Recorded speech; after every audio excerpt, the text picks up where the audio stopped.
بسم الله الرحمن الرحيم فاستجاب لهم ربهم أني لا أضيع عمل عامل منكم من ذكر أو أنثى بعضكم من بعض فالذين هاجروا وأخرجوا من ديارهم وأوذوا في سبيلي وقاتلوا وقتلوا لأكفرن عنهم سيئاتهم ولأدخلنهم جنات تجري من تحتها الأنهار ثوابا من عند الله والله عنده حسن الثواب صدق الله العظيم وصدق رسوله النبي الكريم الأمين ونحن على ذلك لمن الشاهدين والشاكرين والحمد لله رب العالمين مولاي صل وسلم دائما أبدا على حبيبك خير الخلق كلهم ثم الرضا عن أبي بكر وعن عمر وعن علي وعن عثمان ذي الكرم مولاي صل وسلم دائما أبدا على حبيبك خير الخلق كلهم رضيت بالله ربا وبالإسلام دينا وبمحمد صلى الله عليه وآله وسلم نبيا ورسولا غریبا یا رسول اللہ غریبا غریبا یا رسول اللہ غریبا ندارم در جہاں جستوں حبیبم بری نازم کے ہستم امت تو گناہ گارم ولیکن خوش نصیبم۔ تمام تعریفیں اللہ رب العالمین جل سبحانہ و تعالی کے لیے خاص ہیں، جو ہم سب کا مالک بھی ہے اور ہمارا خالق بھی۔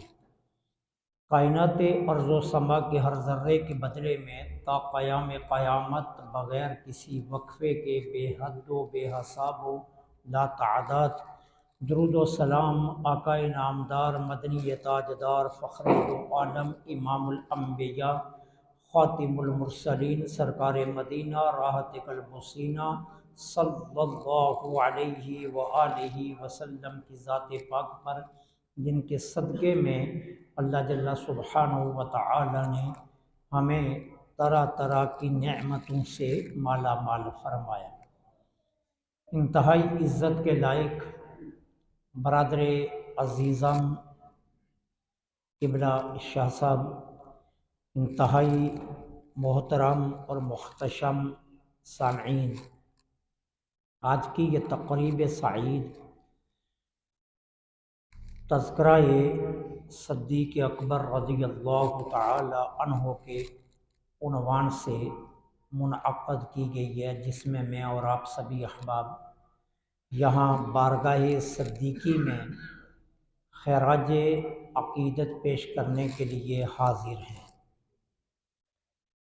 صحابہ کرام علیہم الرضوان کے درمیان دو درجات کی بندی ہے، یہ بات اچھی طرح ذہنوں میں بٹھا کر رکھنا کہ درجات بندی یہ اللہ تعالی عز و جل نے فرمائی ہے، ہمارے آقا کریم علیہ الصلاۃ والسلام نے اس کا صرف ابلاغ، تبلیغ اور اعلان فرمایا ہے۔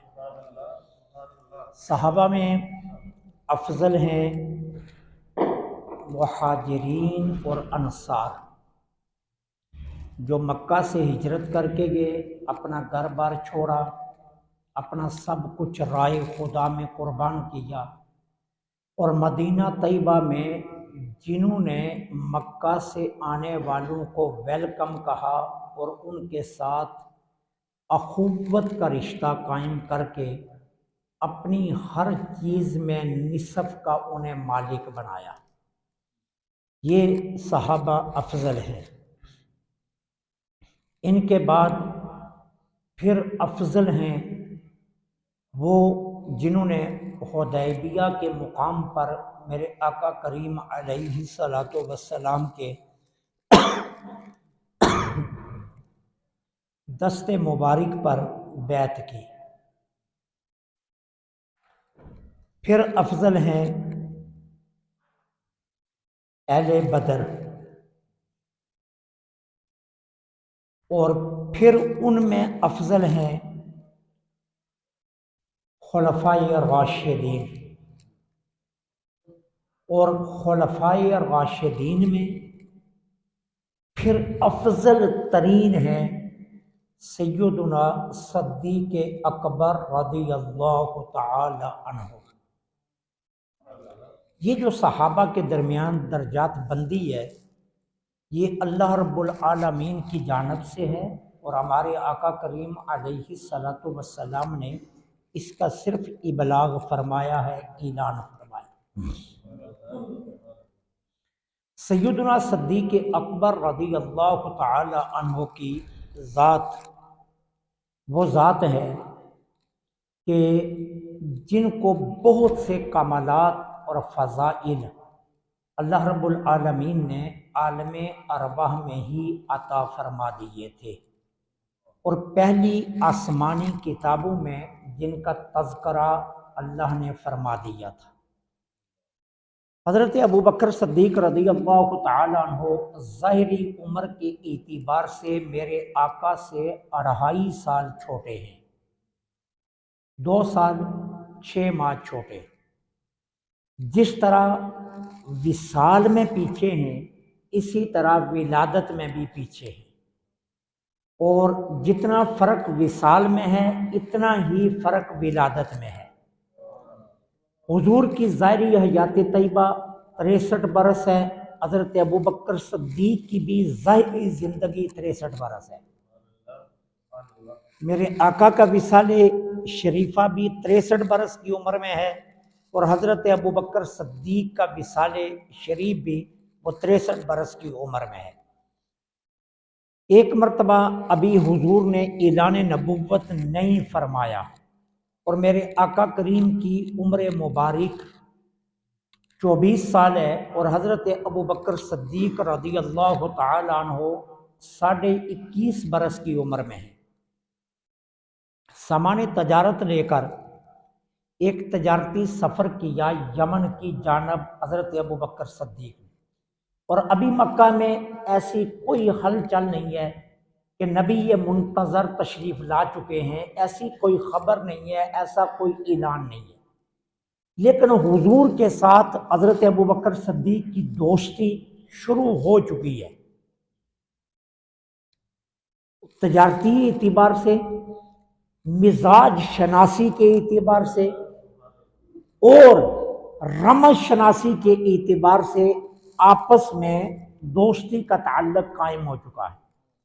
حضرت ابوبکر صدیق سامان تجارت لے کر یمن میں داخل ہوئے، بازار یمن میں ابھی پہنچے ہیں تو سامنے سے قبیلہ ازد کا بہت بڑا عالم آ گیا، جو پہلی 3 آسمانی کتابوں میں ماہر تھا۔ اس کی نظر حضرت ابوبکر صدیق پر پڑی، دیکھتے ہی کہنے لگا، نوجوان تم سرزمین مکہ کے رہنے والے لگتے ہو۔ آپ نے فرمایا ہاں۔ کہنے لگا مجھے محسوس ہو رہا ہے کہ تمہارا تعلق قبیلہ قریش سے ہے۔ آپ نے فرمایا ہاں۔ کہنے لگا مجھے لگتا ہے کہ تم قبیلہ قریش کی شاخ بنو تمیم سے تعلق ہے۔ آپ نے فرمایا درست ہے۔ وہ عالم اب کہتا ہے 3 باتیں تو پوری ہو گئی لیکن ابھی ایک رہتی ہے۔ حضرت ابوبکر صدیق حیران ہوئے کہ یہ شخص کیا کہہ رہا ہے، اور یہ زمانہ جاہلیت ہے، حضور نے اعلان نہیں فرمایا، اور ابھی ابو بکر نام بھی نہیں ہے، نام ہے عبد القعبہ۔ آپ کے والد نے آپ کا نام عبد القعبہ رکھا تھا، میرے آقا نے آپ کا نام عبداللہ رکھا ہے، اور آپ کا اصلی نام عبداللہ ہے۔ ابو بکر، عتیق، صدیق یہ سارے القابات ہیں، ٹھیک ہے، اور یہ قنیتیں ہیں، یہ نام نہیں ہے، نام آپ کا عبداللہ ہے۔ اور یہ اس دور کی کہانی ہے جب نام عبد القعبہ تھا، تو اس نے کہا 3 باتیں تو پوری ہو گئی لیکن ایک بات رہتی ہے۔ حضرت ابوبکر صدیق بڑے حیران ہوئے، یہ بندہ عجیب باتیں کر رہا ہے۔ اچھا اب کہتا کیا ہے؟ ابوبکر عبد الکعبہ ایک بات مہربانی کرو، اپنا دامن اپنے پیٹ سے ہٹاؤ۔ حضرت ابوبکر صدیق رضی اللہ تعالی عنہ زمانہ جاہلیت میں بھی شرم و حیا کے پیکر تھے۔ آپ حیران ہوں گے، زمانہ جاہلیت میں کبھی کسی بت کے سامنے نہیں جھکے، زمانہ جاہلیت میں کبھی شراب نہیں پی، شراب کو ہاتھ تک نہیں لگایا، کبھی زمانہ جاہلیت میں جھوٹ نہیں بولا، کبھی زمانہ جاہلیت میں زنا نہیں کیا، کبھی زمانہ جاہلیت میں کسی سے دھوکہ نہیں کیا، کبھی زمانہ جاہلیت میں کسی سے کوئی فراڈ نہیں کیا، کبھی زمانہ جاہلیت میں کوئی قتل نہیں کیا۔ یہ سارے وہ گناہ ہیں جو مکہ کی سرزمین پر فخر سمجھے جاتے تھے۔ یہ اس دور کی کہانی ہے جب عورتیں اور بندے بالکل ننگے ہو کر کعبہ کا طواف کرتے تھے، 1 انچ کپڑا جسم پر نہیں ہوتا تھا، اور کعبے کے طواف کے لیے شرط تھی کہ ننگا ہونا پڑے گا۔ مرد اور عورتیں سارا لباس اور اتار کر بیت اللہ کا طواف کرتے تھے۔ جب شام کو مکہ میں پنچایت لگتی تو پنچ کی دستار اس کے سر رکھی جاتی جو سب سے بڑا فراڈیا ہوتا، جو سب سے بڑا لٹیرا ہوتا، جو سب سے بڑا قاتل ہوتا، جو سب سے بڑا زانی ہوتا، اس کے سر پر دستار عظمت رکھی جاتی۔ اور یہ وہ دور ہے جب سرزمین مکہ پر پاکیزہ زندگی گزارنا کانٹوں پر یا انگاروں پر چلنے کے مترادف تھا۔ اس دور میں بھی حضرت ابوبکر صدیق شرم و حیا کے پیکر تھے۔ وہ قبیلہ ازد کا عالم کہتا ہے اپنا دامن پیٹ سے اوپر کرو۔ کہا میں نے تو کبھی اپنا پیٹ ننگا نہیں کیا۔ وہ کہتا ہے تمہیں 1 مرتبہ مجھے اپنا پیٹ دکھانا پڑے گا۔ آپ نے کہا نہیں، ایسا ممکن نہیں ہے۔ حالانکہ اگر دیکھا جائے تو مرد کے لیے ناف سے لے کر گھٹنے تک شرم کی جگہ ہیں، اور باقی مرد ننگا ہو سکتا ہے، لیکن ابوبکر صدیق شرم و حیا کے اتنے پیکر ہیں، کہتے ہیں نہیں میں یہاں سے قمیص ہر صورت میں نہیں اٹھاؤں گا۔ لیکن جب اس نے مجبور کیا تو آپ نے مجبوری کی حالت میں جب قمیص اٹھائی، اس نے کہا دامن نیچے کر لو۔ ساری شرطیں مکمل ہو گئیں۔ آپ نے پوچھا یہ تم کیا کہہ رہے ہو؟ کہنے لگا دیکھو، پہلی 3 آسمانی کتابوں میں لکھا ہوا ہے کہ نبی منتظر کی ذات پر جو سب سے پہلے ایمان لائے گا، نبی منتظر کی سب سے پہلا جو یار بنے گا، نبی منتظر کا جو رفیق یا سفر بنے گا، اور نبی منتظر کے روضہ انور میں بھی جو ساتھ رہے گا، وہ قریش کی شاخ بنو تمیم سے ہوگا، اور اس کے ناف کے اوپر تل کا نشان ہوگا، اور وہ ساری علامات تیری ذات میں پائی جا رہی ہیں۔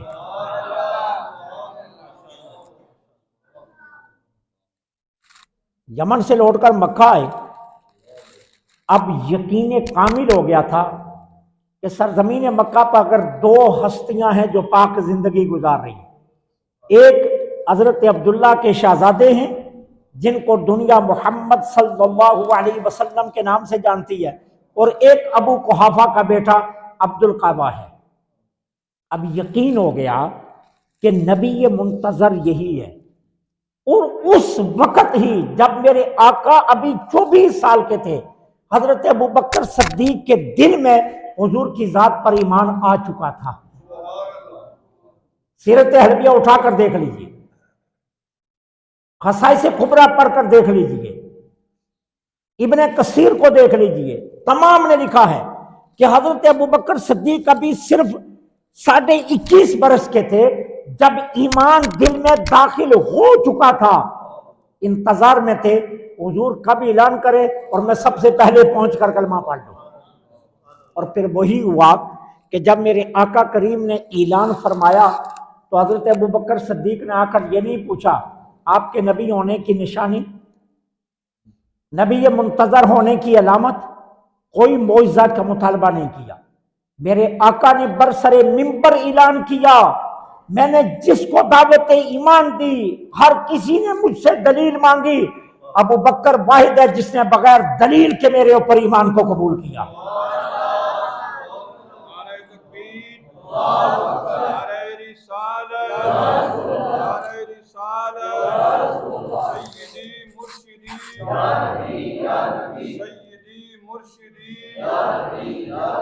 نعرہ حیدری، نعرہ غوثیہ، عظمت و شان سیدنا صدیق اکبر، عظمت و شان سیدنا صدیق اکبر.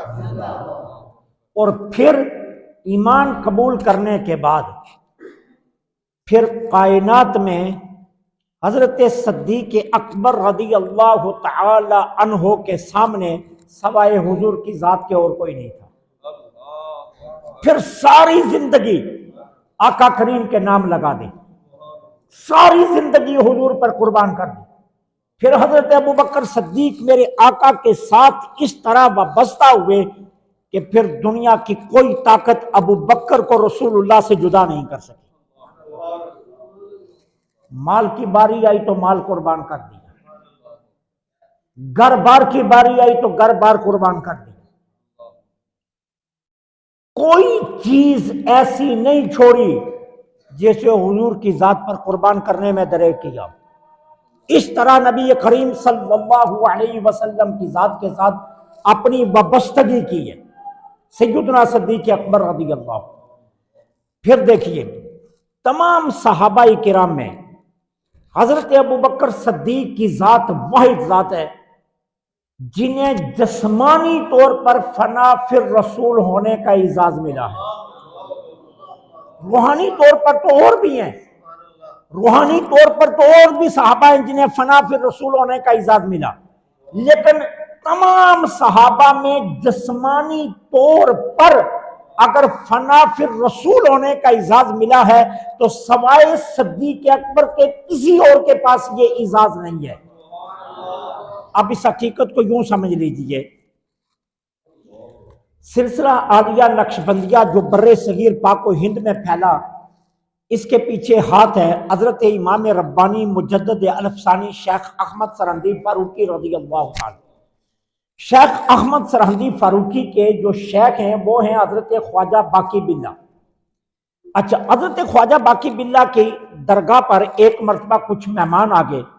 ضیافت کے لیے درگاہ پر کوئی چیز نہیں تھی، کوئی چیز ضیافت کے لیے نہیں تھی. قریب ایک نان بھائی رہتا تھا.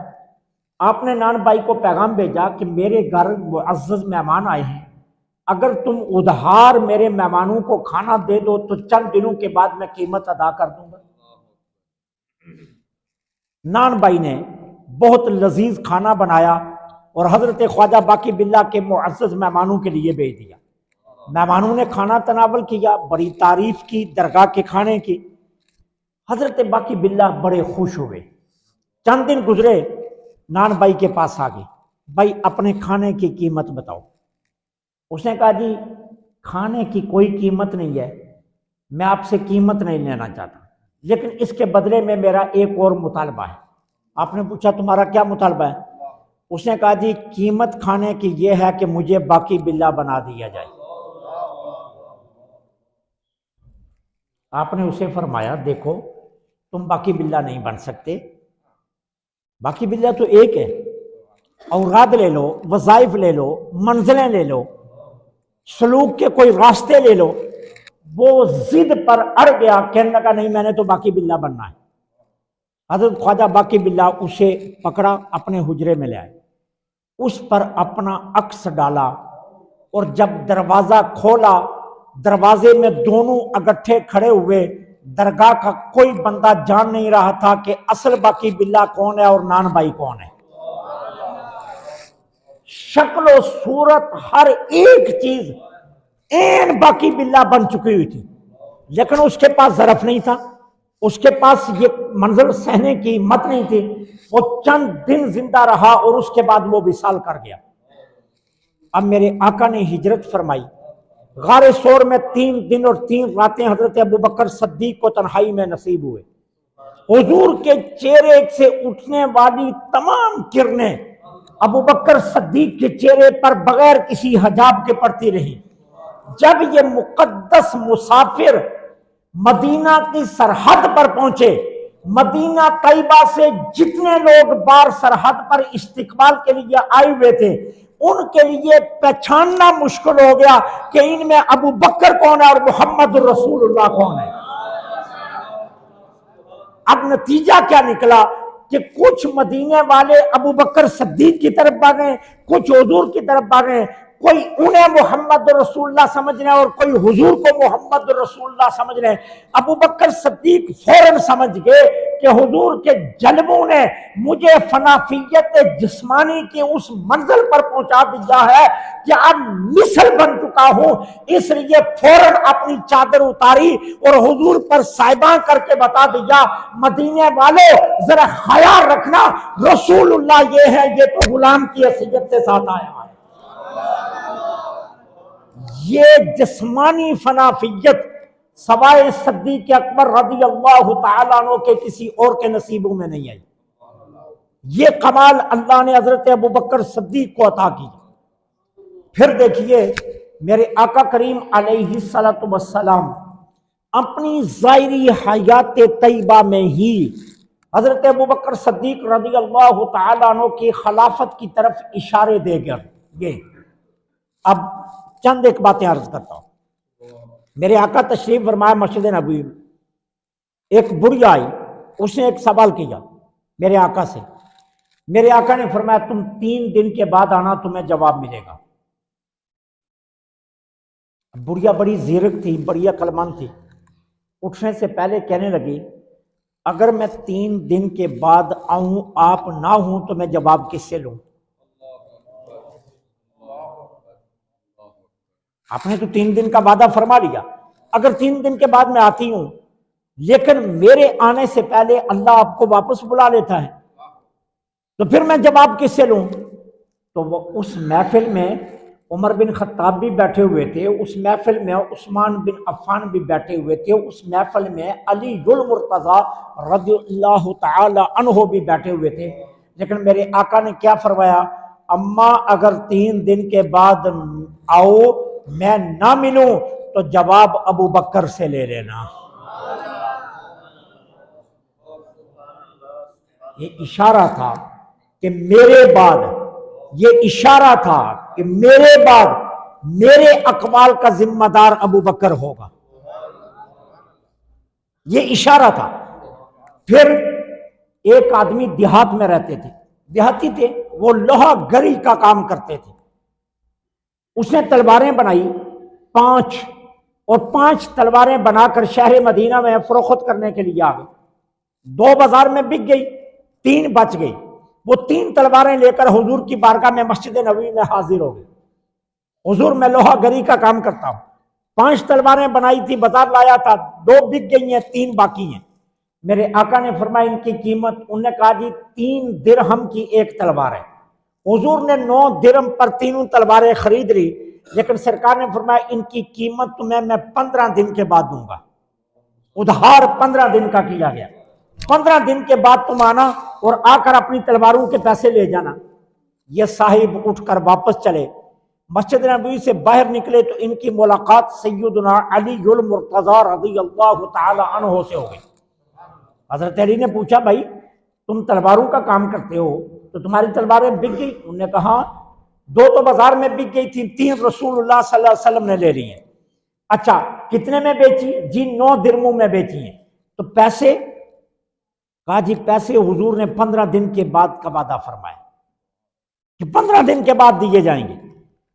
حضرت علی المرتضیٰ نے فرمایا جا کر حضور سے پوچھ لو اگر میں 15 دن کے بعد آؤں اور آپ نہ ہوں تو پھر پیسے کون دے گا؟ بات بڑی قابل توجہ، بیچنے والے کون ہیں؟ علی المرتضیٰ۔ کہ حضور سے یہ تو پوچھ لو کہ اگر میں 15 دن کے بعد آؤں اور آپ یہاں موجود نہ ہوں، کہیں اور گئے ہوں یا اللہ نے آپ کو واپس بلا لیا ہو تو پھر میرے پیسے کون دے گا؟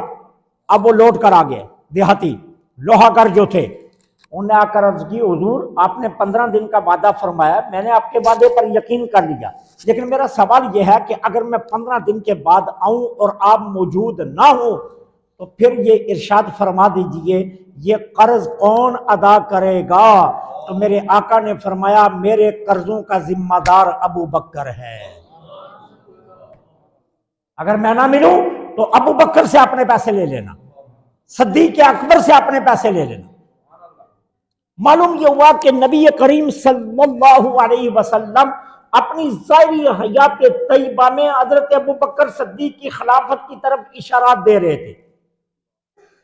پھر میرے آقا سفر المظفر میں علیل ہوئے، علالت اتنی بڑی کہ حضور نے امامت کو ترک فرما دیا۔ اب حکم کیا دیا؟ مرو ابا بکر فلیصلی بالناس، جاؤ ابو بکر کو کہہ دو وہ لوگوں کو نماز پڑھایا کرے۔ ام المومنین سیدہ عائشہ صدیقہ پاس کھڑی تھی، وہ اپنے باپ کی کیفیات سے واقف تھی، وہ جانتی تھی کہ ابو بکر کتنے رقیق القلب ہیں، وہ جانتی تھی کہ جب صدیق اکبر قرآن پڑھتے ہیں تو پھر رونے کی حالت کیا ہوتی ہے۔ انہیں یقین تھا ابو بکر ایک رکعت بھی مکمل نہیں کروا سکیں گے، رو رو کر ان کا حشر ہو جائے گا، اور پھر مصلی رسالت پر کھڑا ہونا اور وہ بھی حضور کی ظاہری موجودگی میں، یہ تو ابو بکر کبھی بھی برداشت نہیں کریں گے۔ اس لیے کہا نہیں، ابو بکر کو نہ کہنا، عمر کو کہہ دو نماز پڑھائیں۔ جماعت کا ٹائم ہوا، حضرت بلال نے اقامت کہی، حضرت عمر مصلی امامت پر آ گئے، تکبیر تحریمہ کے لیے کہا اللہ اکبر، آواز مسجد نبوی میں گونجی، اور گونج کر یہ آواز میرے آقا کے حجرہ انور تک چلی گئی۔ علالت کے باوجود میرے آقا کے جسم مبارک میں جنبش آئی، فرمایا عائشہ مجھے جلدی سے اٹھایا جائے۔ میرے نبی اٹھے، اپنے قدمین شریفین زمین سے مس کرتے ہوئے مسجد کے حجرے، جو مسجد کا دروازہ تھا، میرے نبی وہاں تک تشریف لے آئے۔ دیکھا مصلی پر عمر کھڑے ہیں، میرے آقا نے فرمایا عمر کو مصلی پر کس نے کھڑا کیا؟ نماز شروع ہو چکی ہے۔ عمر افضل کم نہیں ہے، عمر کا رتبہ بھی بہت بلند ہے، لیکن میرے آقا نے فرمایا نہیں نہیں، نماز کے اندر عمر کو مصلی سے پیچھے کیا جائے اور مصلی ابو بکر کے حوالے کیا جائے۔ نماز کے اندر حضرت ابو عمر بن خطاب کو مصلی سے ہٹایا گیا اور مصلی پر حضرت صدیق اکبر کو کھڑا کر کے میرے آقا نے جب دیکھ لیا تمام صحابہ بالاتفاق ابو بکر کو اپنا امام مان رہے ہیں، تو پھر میرے نبی واپس حجرے میں تشریف لے گئے۔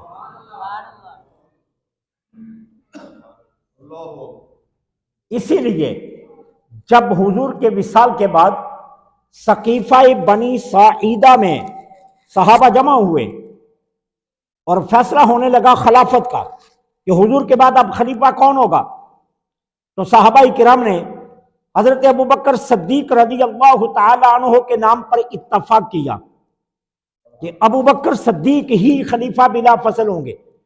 اب یہ بات سیدنا علی المرتضیٰ تک پہنچی تو سیدنا علی المرتضیٰ سے لوگوں نے پوچھا آپ کا کیا خیال ہے حضرت ابو بکر صدیق کی خلافت کے متعلق کہ وہ بلا فصل خلیفہ بن چکے ہیں۔ صحابہ نے ان کے ہاتھ پر بیعت شروع کر لی ہے۔ سیدنا علی المرتضیٰ رضی اللہ تعالیٰ عنہ کا قول سننا، آپ نے کیا فرمایا؟ ردینا لدنیانا ما رضی بی رسول اللہ فی دیننا، کہ رسول اللہ نے دینی معاملات میں جس کو ہمارا امام بنایا تھا، الحمدللہ آج ہم اپنے دنیاوی معاملات میں بھی اس کی امامت پر راضی ہو گئے۔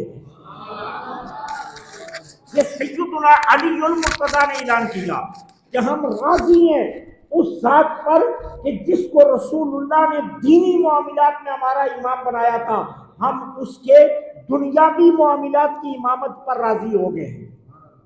جو حضرت علی المرتضیٰ نے یہ اعلان فرما دیا تو صحابہ کرام یہ جانتے تھے کہ سیدنا صدیق اکبر رضی اللہ تعالیٰ عنہ سے افضل صحابہ میں کوئی اور نہیں ہے، اور اس پر صحابہ کرام کا اتفاق تھا۔ حضرت محمد بن حنفیہ یہ کون ہے؟ سیدنا علی المرتضیٰ کے شہزادے، انہوں نے اپنے والد گرامی حضرت علی سے پوچھا، آپ بتائیے سیدنا صدیق اکبر رضی اللہ تعالیٰ عنہ کا کیا درجہ ہے؟ تو حضرت علی اپنے شہزادے کو جواب کیا دیتے ہیں؟ فرماتے ہیں بیٹے تمام صحابہ میں افضل ترین ذات ابو بکر کی ہے، ابو بکر سے افضل کوئی نہیں۔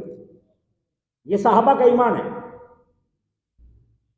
صحابہ اس عقیدے پر بالاتفاق تھے، صحابہ میں اس معاملے میں کوئی اختلاف نہیں تھا کہ تمام صحابہ میں جو افضل ترین ذات ہے وہ حضرت ابو بکر صدیق رضی اللہ تعالیٰ عنہ۔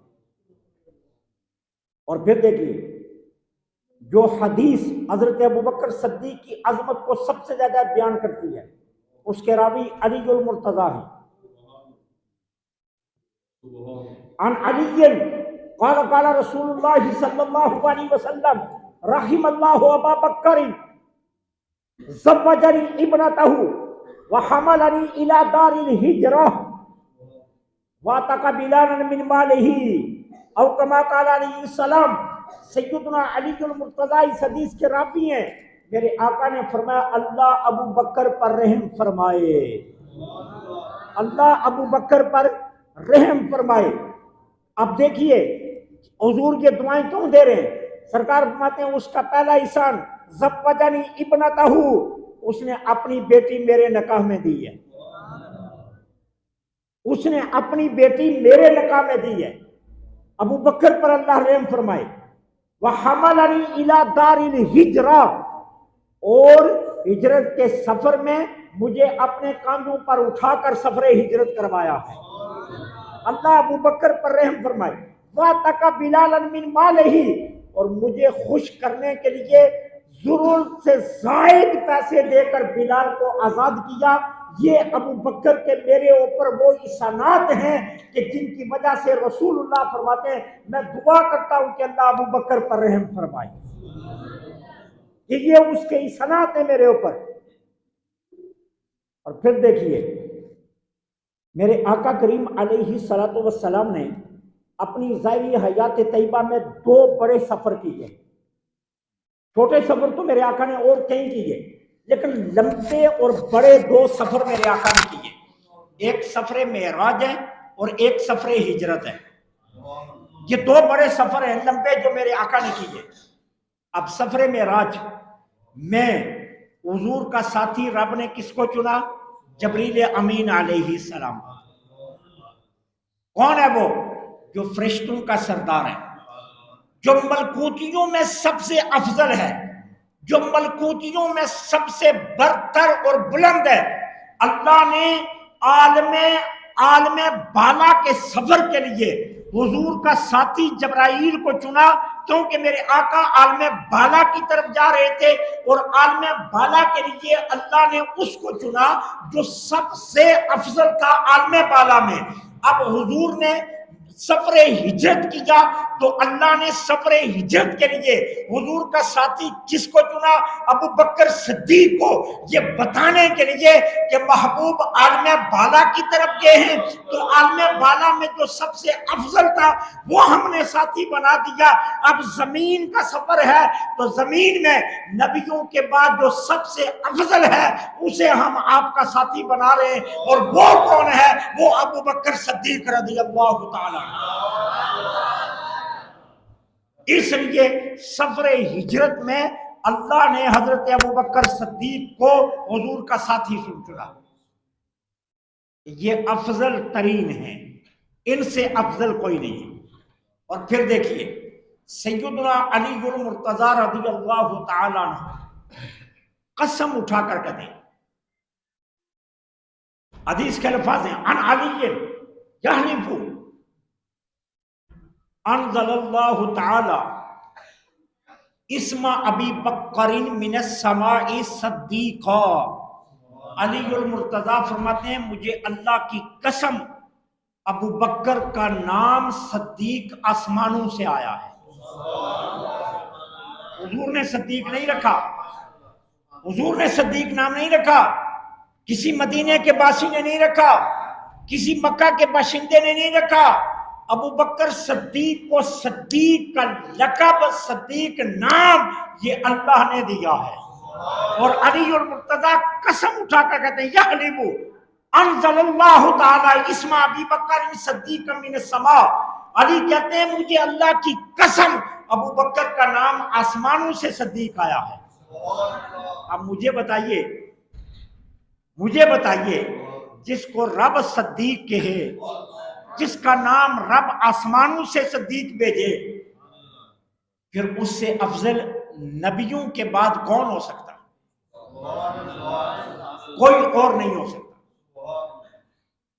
یہ یاد رکھنا، روحانی اعتبار سے بھی اور جسمانی اعتبار سے بھی جن مراتب پر حضرت ابوبکر صدیق فائز تھے کوئی اور فائز نہیں۔ جس طرح حضور کے رموز کو حضرت ابوبکر صدیق رضی اللہ تعالیٰ عنہ نے سمجھا، کوئی اور رموز مصطفیٰ کو نہیں سمجھ سکا۔ حجۃ الوداع کا موقع ہے، میرے آقا قصبہ اونچنی پر تشریف فرما، حجۃ الوداع کا خطبہ ارشاد فرما رہے ہیں، اللہ نے جبریل امین کو بھیجا قرآن کی آیت دے کر، الیوم اکملت لکم دینکم واتممت علیکم نعمتی ورضیت لکم الاسلام دینا۔ لوگو آج ہم نے تمہارا دین تمہارے لیے کامل کر دیا، آج نعمت کو مکمل کر دیا، اللہ اسلام بطور دین تم سے راضی ہو گیا۔ یہ آیت لے کر آئی جبریل امین، میرے آقا نے صحابہ کو یہ آیت سنائی، تمام صحابہ ایک دوسرے کو مبارک دینے لگے، یہ بڑی خوشخبری کی بات ہے، اللہ نے اپنی نعمتیں مکمل کر دی، اسلام کو بطور دین پسند کر لیا، اللہ نے اپنی نعمتوں کا اہتمام کر لیا۔ پورے میدان عرفات میں مبارک بادی کی آوازیں چل رہی تھی، صرف ایک ابو بکر تھے جو رو رہے تھے، باقی تمام صحابہ مبارکیں دے رہے تھے ایک دوسرے کو کہ آج عید کا دن ہے، اللہ نے یہ آیت بھیج دی۔ لیکن ابو بکر صدیق تنہا رو رہے تھے۔ صحابہ نے جب حضرت ابو بکر صدیق کو روتے دیکھا، پوچھا ابو بکر اللہ نے اتنا بڑا اعلان کیا، تمہیں خوشی نہیں ہے؟ کہا مجھے خوشی نہیں ہے، یہ اعلان جسے تم مبارکباد سمجھ رہے ہو سچی پوچھو تو یہ اعلان ہے کہ اگلے سال حج کے موقع پر حضور دنیا میں نہیں ہوں گے۔ میں اس لیے رو رہا ہوں کہ یہ تکمیل نعمت کا جو اعلان ہے یہ نہیں ہے، اللہ نے نعمت پوری کر دی ہے۔ تکمیل نعمت کے اعلان کا مطلب یہ ہے کہ محبوب جتنی دیر کے لیے آپ کو دنیا میں بھیجا تھا وہ ٹائم قریب آ گیا ہے، اب ہم جلدی آپ کو واپس بلا لیں گے۔ صحابہ حیران ہو گئے کہ یہ معنی، یہ وہم ہمارے گمانوں میں بھی نہیں آیا تھا، جہاں ابو بکر صدیق کی سوچ چلی گئی ہے۔ اور یہ رمز شناسی کا کام حضرت ابو بکر صدیق کے علاوہ کوئی اور نہیں جانتا تھا۔ حضور کے رازوں سے اگر کوئی ذات کما حقہ واقف تھی تو وہ حضرت ابو بکر صدیق رضی اللہ تعالیٰ عنہ۔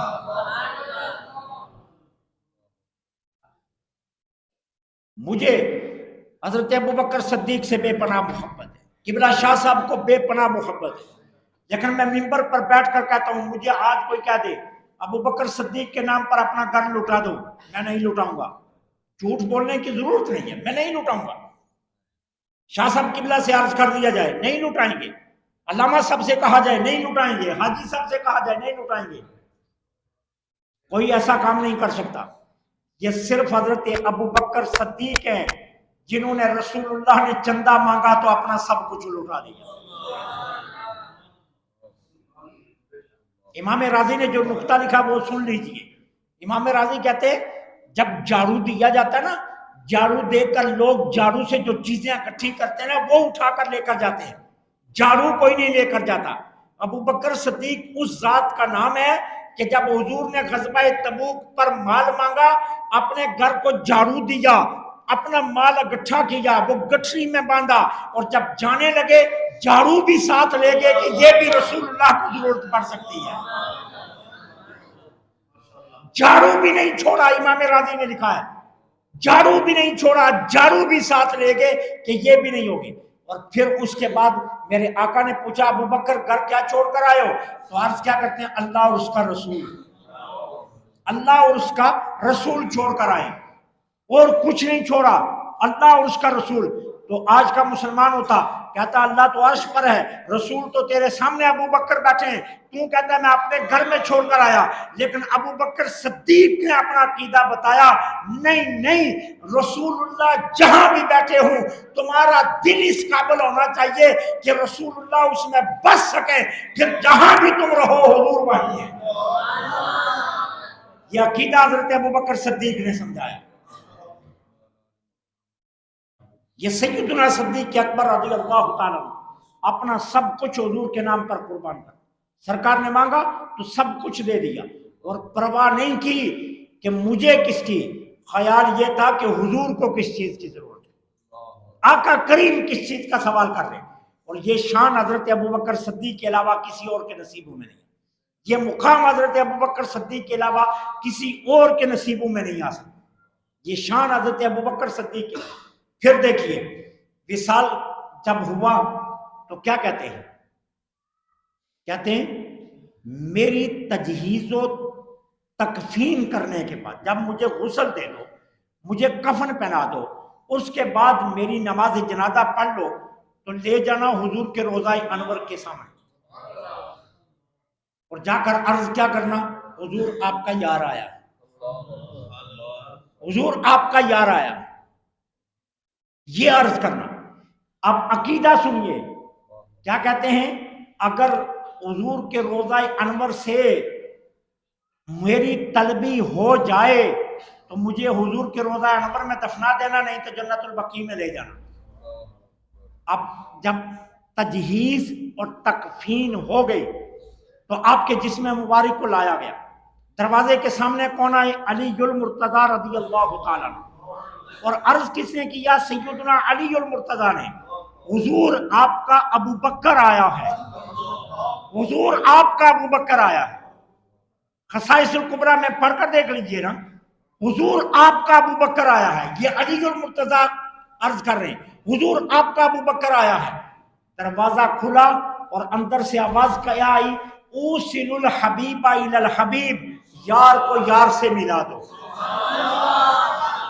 یار کو یار سے ملا دو۔